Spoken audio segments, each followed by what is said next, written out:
అప్పుడు ఇచ్చిన కళ ఏంటంటే ఇలా అందరూ ఋషులు ఇలా పూర్ణకుంభాలు పట్టుకొని వస్తున్నారు. నాకేమో మూడో లైన్ వచ్చింది. అయ్యో మూడో లైన్ వచ్చింది ఏం కనిపించింది, ఇట్లా ఇట్లా చూస్తుంటే తర్వాత ఎవరో నన్ను ముందు లైన్కి పుష్ చేశారు. ఆ పూర్ణగమ్మ తెల్లగా ఒక ఆయన పట్టుకొని రుద్రాక్షలు వేసుకొని వస్తున్నాడు అనమాట. అది అయిపోయింది, స్వామి వస్తున్నారు, కనిపించారు. సడన్గా పెద్ద హడావుడి అలజడి కనిపిస్తుంది. పెద్ద పెద్ద ఏమంటారు కొండ సిలువలు అని చెప్పి మనుషుల్ని నిలువుగా తింటున్నాయి. అమ్మో అని నేను ఇట్లా అంటే స్వామి ఏం చేస్తే బంగారు దృష్టి అని వాటి 2 కళ్ళని తన 2 చేతులతో పొడిచారు. అది కింద పెట్టేసింది హెడ్, ఈ కుడ్ డూ ఎనీథింగ్.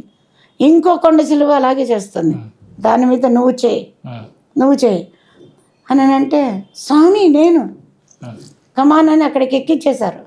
ఎక్కించేస్తే నాకేం అది తలలా ఎగరేస్తుంది, నాకు భయం వేస్తుంది. చేతితోటి గట్టిగా అన్నాను, ఇలా అంటూనే ఉన్నాను. మెల్లగా అది కూడా తెగింది. దాని మీనింగ్ ఏమిటా అని ఆలోచిస్తూ ఉన్నాను. స్వామివారు రోజు వస్తున్నారు, దర్శనం ఇస్తున్నారు. ఎవరైతే తెల్లగా నాకు కనిపించారో ఆ పూర్ణకుంభ పట్టుకొని ఆయన వచ్చాడు. ఆయన ఎవరనంటే అమృత్సర్లో పీఠాధిపతి, కరెంట్ పీఠాధిపతి అనమాట. ఓహో ఇది నిజమే అయితే ఇది అబద్ధమైనది కాదు, దీని మీనింగ్ ఏంటి స్వామి అని మెడిటేట్ చేస్తే ఆయన అన్నారు, దృష్టాంత లేందే అదృష్టం, యత్ దృశ్యం తత్ నశ్యం.